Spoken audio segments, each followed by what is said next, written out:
Hi, this is Ilma Art Studios photograph for today. A beautiful sunset in one of the provincial parks here in Ontario.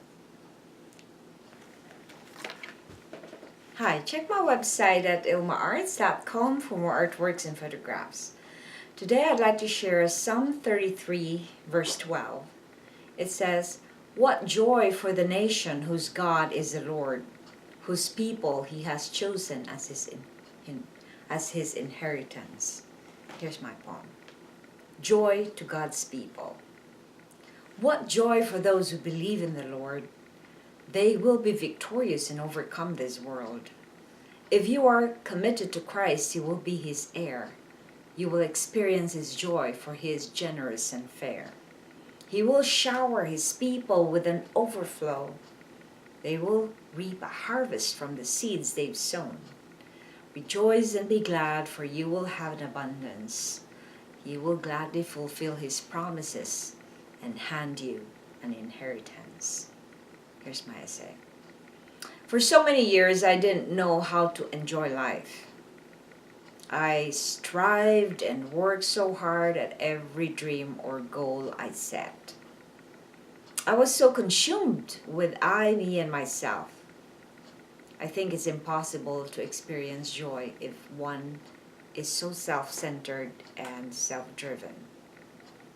There is always that nagging thought that I have to possess more or that I have to perform well in anything I get myself into. I have to aim for perfection. When things do not go well as I envisioned it, I became so frustrated and feel like a failure. Then I beat myself up to reach the maximum effort or performance. What a tiring and stressful life. No wonder I had so much trouble. The Bible says that joy comes only from choosing God. Prayer. Lord, show me how to be faithful to you so I can experience joy always. Reflection. What manifestations of joy have you experienced after choosing Christ? I'm less frustrated. I've learned to let go of control. Some things that I cannot do anything about, I learned to leave that to God. I learned to be thankful for every little thing that I have.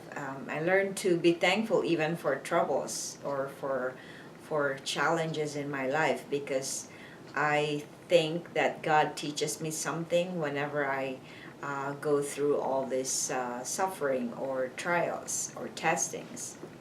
The other manifestation of joy that comes is like, now when people look at me, they see the joy in my eyes, which I never had. I remember I had a friend just before I became born again. She looked at my baby pictures, and I was the eldest in the family, so I always had a picture almost every day for the first 2 years of my life. And she said, this is what she said, and I didn't see it before.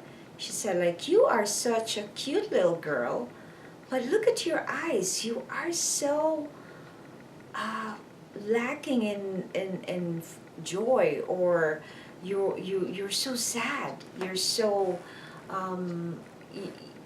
it's like looking at a girl, but through her eyes you see an adult, so worried and problematic. So when my friend told me that, I started really, looking at myself, and I realized, because I was so bitter, so angry, I didn't even know, because I was in denial of it. So when I handed it over to God, he changed that bitterness to understanding, to wisdom, changed that bitterness to to being more thankful and grateful for every little thing that I have. So joy can only come to God's people.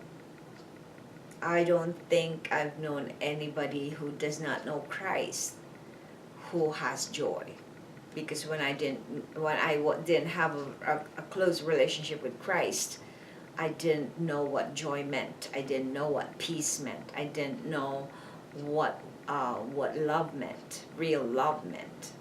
So all these things can only be